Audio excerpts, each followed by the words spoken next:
तो मूवी के स्टार्ट होते ही हम मार्स पर कुछ साइंटिस्ट को देखते हैं जो कि वहाँ के सोइल पर यानी मिट्टी पर कुछ एक्सपेरिमेंट्स कर रहे होते हैं, उनके सैंपल्स ले रहे होते हैं कि तभी उन्हें नोटिफिकेशन आती है यानी खबर मिलती है कि यहाँ पर तूफान आने वाला है और उन्हें फौरन से अपने स्पेसशिप तक जाना होगा। अब वो सब साइंटिस्ट अपने स्पेसशिप की तरफ बढ़ने लगे, लेकिन उनमें से एक साइंटिस्ट जो कि बॉटनिस्ट भी थे, उनसे कोई चीज टकराती है तो वो वहीं पर रुक जाते हैं और तूफान में कहीं गुम हो जाते हैं। स्पेसशिप में सब साइंटिस्ट उनसे कांटेक्ट करने की काफी कोशिश कर रहे होते हैं, लेकिन ऐसा नहीं हो पाता और ना वो उन्हें ढूंढ पाते हैं। तो सब समझते हैं कि शायद मार्क अब इस दुनिया में नहीं रहे, तो वो वहाँ से निकल आते हैं। लेकिन उधर हम मार्स में देखते हैं कि मार्क अभी जिंदा, तो पेट में एक रॉड चला गया हो, जिसे निकालते हुए उसे काफी दर्द हो रहा होता है। वो जैसे तैसे करके चलते हुए उस चैम्बर तक जाते हैं जो सब साइंटिस्ट ने अपने शेल्टर के लिए यहाँ पर लगाया था। वो वहाँ पर जाकर इस रॉड को निकालते हैं, लेकिन काफी परेशान भी होते हैं कि अब वो बाकी साइंटिस्ट से कांटेक्ट कैसे करेंगे। ना यहाँ पर स्पेसशिप है, तो क्या वो सारी जिंदगी मार्स पर ही रहेंगे। और तो तूफान की वजह से उनके पास कोई वेपन भी नहीं है। वो जानता था कि स्पेस में जो अगला प्रोजेक्ट आएगा यानी जो अगला स्पेसशिप लैंड करेगा वो 4 साल बाद होगा। तो 4 साल का अरसा तो बहुत ज्यादा है, यानी इस टाइम पीरियड में जो उसके पास खाना है वो काफी नहीं है।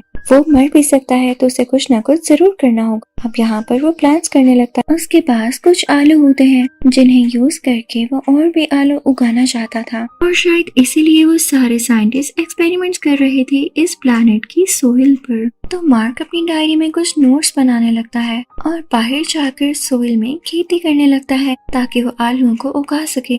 लेकिन यहाँ पे एक सबसे बड़ा इशू ये था कि मार्स में पानी बहुत कम था, इवन था ही नहीं, बस वही पानी जो साइंटिस्ट अपने साथ लाते हैं। तो ये तो यहाँ पर रहने के लिए काफी नहीं था। लेकिन लकीली मार्क क्योंकि एक बॉटनिस्ट था, तो वो जानता था कि पानी को किस तरह से प्रोड्यूस किया जा सकता है और ये सारी कल्टीवेशन कैसे की जा सकती है। तो वो हाइड्रोजन और ऑक्सीजन को जलाकर उसे पानी बनाने की कोशिश करता है। लेकिन पहली ट्राई में तो वहाँ पर बहुत बड़ा ब्लास्ट होता है, क्योंकि यहाँ पर उसने उस ऑक्सीजन की कैलकुलेशन नहीं जो कि वो वहाँ से इनटेक कर रहा था। लेकिन नेक्स्ट ट्राई में पूरी कैलकुलेशंस के बाद जब वो दोबारा ट्राई करता है तो यहाँ पर पानी बनना शुरू हो जाता है। अब मार्क उस जगह पर पानी प्रोड्यूस करता है जहाँ पर मिट्टी में उसने वो पौधा उगाया होता है, और कुछ ही दिन में देखते ही देखते वो पौधा थोड़ा सा बाहर आता है। मार्क ये देखकर बहुत खुश होता है, उसे जीने की होप मिलती है। दूसरी तरफ दुनिया में ये डिक्लेयर कर दिया जाता है कि मार्क अब इस दुनिया में नहीं रहा। इवन उसका फ्यूनरल भी कर दिया जाता है। लेकिन तभी हम एक लड़की को देखते हैं जो कि सैटेलाइट को देख रही होती है और उससे मार्स की क्लिप्स को देखती है। तो उसे पता चलता है कि मार्क अभी भी जिंदा है, क्योंकि वहाँ पर जो सामान पहले कहीं और पड़ा हुआ था वो अब किसी और जगह पर शिफ्ट हो चुका है। और ये सोलर पैनल्स होते हैं जो कि मार्स ने ही शिफ्ट किए होते हैं। वो लड़की अपने सीनियर्स को बताती है और वो भी समझ जाते हैं कि मार्क अभी जिंदा है।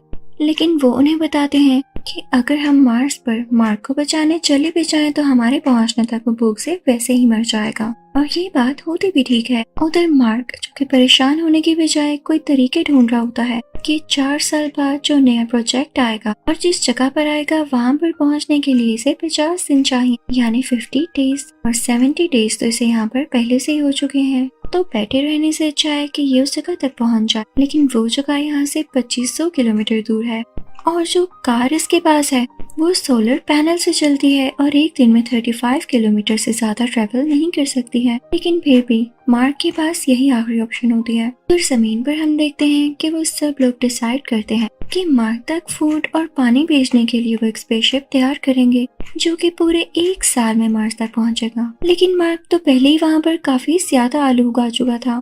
वो आलू लकीली काफी ज्यादा थे, लेकिन मार्क जानता था आखिर कब तक वो आलूओं पर जिंदा रहेगा। उसे किसी न किसी तरह तो कांटेक्ट करना ही होगा ना। मार्क एक ऐसी जगह पर पहुंचता है जहां पर कैमरा होता है। ये ऐसा कैमरा होता है जो कि मार्स की पिक्चर्स दुनिया तक भेज सकता है। मार्क वहां पर 3 बोर्ड्स भी लगाता है। दरमियान वाले बोर्ड पर लिखता है कैन यू सी मी, कि क्या आप मुझे देख सकते हैं। लेफ्ट साइड पर नो लिखता है और राइट साइड पर यस लिखता है। और जब दुनिया वाले ये देखते हैं तो वो कैमरा यस की तरफ मूव करते हैं। तो मार्क बहुत ज्यादा खुश होता है कि चलो शुक्र है इन लोगों को पता तो है कि मैं जिंदा हूँ। और अब ये कोड वर्डिंग में दुनिया वालों से बात करने लगता है। वहाँ पर मार्क को ये भी बताया जाता है कि उसके लिए खाना भेजा जा रहा है। तो मार्क पूछता है कि वो साइंटिस्ट इनके साथ मैं यहाँ पर आया था वो तो अभी भी अर्थ की तरफ जा रहे होंगे, तो क्या आप लोगों ने उन्हें बताया कि मैं यहीं पर हूँ? तो वो सब कहते हैं कि नहीं, पर अब बता देते हैं। जब मार्क के बाकी साथियों को पता चलता है तो उन्हें बहुत बुरा लगता है कि वो मार्क को वहीं पर छोड़ आए। वहाँ मार्स पर हम देखते हैं कि जहाँ मार्क ने आलू उगाए हुए थे वहाँ पर पता नहीं क्यों ब्लास्ट हो जाता है और उसके सारे आलू तबाह हो जाते हैं। मार्क काफी दुखी हो जाता है और उसके पास अब जितने भी आलू बचे थे वो काफी नहीं थे, क्योंकि जब तक उसके पास खाना या पानी पहुंचता वो पहले ही भूख से मर चुका होता। तो अब वो डिसाइड करता है कि जो खाना वो दिन में इतनी बार खाता था उसे वो बहुत कम करके खाना होगा ताकि वो जिंदा रह सके। अब उधर जमीन पर हम नासा को देखते हैं जो कि एक रॉकेट लॉन्च कर चुके होते हैं जिसमें मार्क के लिए खाना और जरूरी चीजें थी। लेकिन यहाँ पर बहुत अनफॉर्चुनेट बात होती है, वो रॉकेट लॉन्च होते ही ब्लास्ट कर जाता है, सारा खाना भी डिस्ट्रॉय हो जाता है और अब मार्क तक कुछ भी नहीं पहुंच पाना था। तो सब बहुत ज्यादा उदास हो जाते हैं और जब मार्क को पता चलता है तो वो भी बहुत डिसअपॉइंट होता है।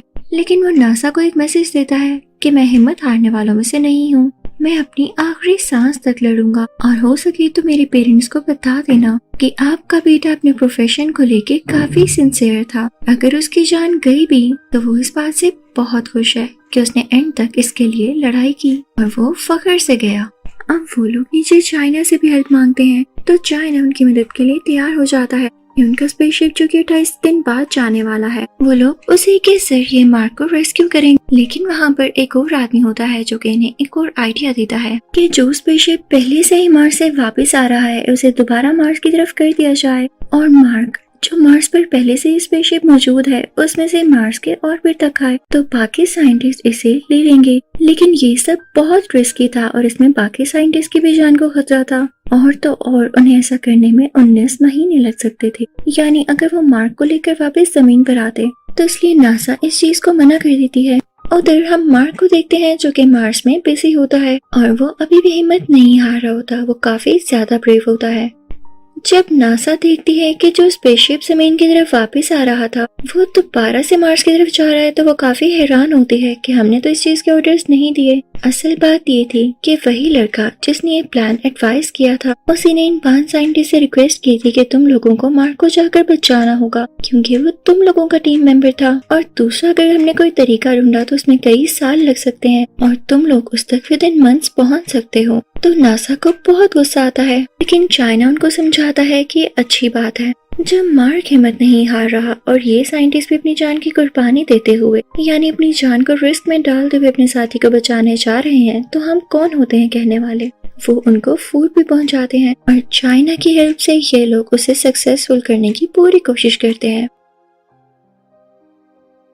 अब उधर जब मार्क को पता चलता है कि उसके साथी उसे लेने आ रहे हैं लेकिन उनके स्पेसशिप में इतना फ्यूल नहीं है कि वो मार्स के अंदर तक आ सके तो उसे अपना ही स्पेसशिप तैयार करके मार्स की ऑर्बिट तक आना होगा ताकि वो वहाँ से अपने साथियों को ज्वाइन कर लें। तो अब वो स्पेसशिप को तैयार करने लगता है लेकिन वो इतना भारी होता है कि जब तक मार्क उसके कुछ हिस्से बाहर न फेंक देता वो इतनी बाहर इतनी जल्दी ट्रेवल न कर पाता। मार्क अब ऐसा करने लगता है। अब मार्क उस स्पेसशिप में निकल ही पड़ता है लेकिन उसे काफी सफोकेशन हो रही होती है और वो स्पेसशिप पूरी तरह से ठीक भी नहीं होता तो उसे फ्लाई और हैंडल करने में भी काफी प्रॉब्लम होती है। तो इस वजह से बीच में वो बेहोश हो जाता है और उसका कांटेक्ट भी नहीं होता किसी से। तो सब काफी परेशान हो जाते हैं लेकिन जब कुछ टाइम बाद उसे होश आता है तो सब बहुत खुश होते हैं। जमीन पर भी काफी ज्यादा लोग इस मिशन को लेके काफी वरीड थे और मार्क और बाकी साइंटिस्ट की सेफ्टी के लिए दुआएं कर रहे थे। लेकिन यहाँ एक और प्रॉब्लम हो जाती है। मार्क जिस स्पेसशिप में होता है उसकी स्पीड को कंट्रोल करना उसके बस में नहीं हो रहा होता तो वो परेशान हो जाता है कि उसके साथी उसे कैसे पकड़ेंगे।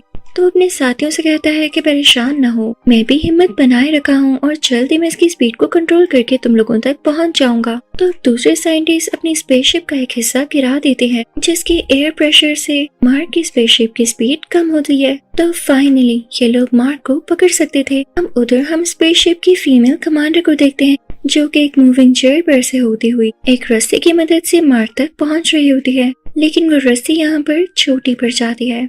यहाँ पर मार्क इनसे काफी दूर रह जाता है तो वो इनसे कहता है कि मैं स्पेसशिप में एक होल करूंगा यहाँ पर मार्क अपने स्पेस सूट के अंदर एक होल बनाता है जिससे उसके स्पेस सूट पे हवा जाने लगती है और उसका प्रेशर बढ़ जाता है और उसी प्रेशर से वो अपनी डायरेक्शन चेंज करता है और मूव करने लगता है और फाइनली उसे फीमेल कमांडर तक पहुंच ही जाता है। वो बहुत खुश होता है कि अब उसकी जान बच चुकी थी और वो रेस्क्यू कर लिया गया था। लेकिन तभी वहाँ पर कोई मूवमेंट होती है। मार्क का हाथ फीमेल कमांडर के हाथ से छूट जाता है लेकिन जल्दी वो कमांडर उसकी तरफ रस्सी फेंकती है जिससे मार्क पकड़ लेता है। अब फाइनली मार्क उस स्पेसशिप के अंदर आ जाता है और सब लोग बहुत ज्यादा खुश होते हैं कि उनका मिशन सक्सेसफुल रहा। अब हम देखते हैं कि वो सब फाइनली दुनिया पर लैंड कर चुके होते हैं और यहाँ पर मार्क सब साइंटिस्ट का हेड बन जाता है और उन्हें सिखाने लगता है कि अगर आप स्पेस में फंस जाएं तो खुद को किस तरह से बचा कर रखना है, कभी भी हिम्मत नहीं हारनी। और इसी के साथ ये मूवी यहीं पर एंड हो जाती है। Thank you for watching.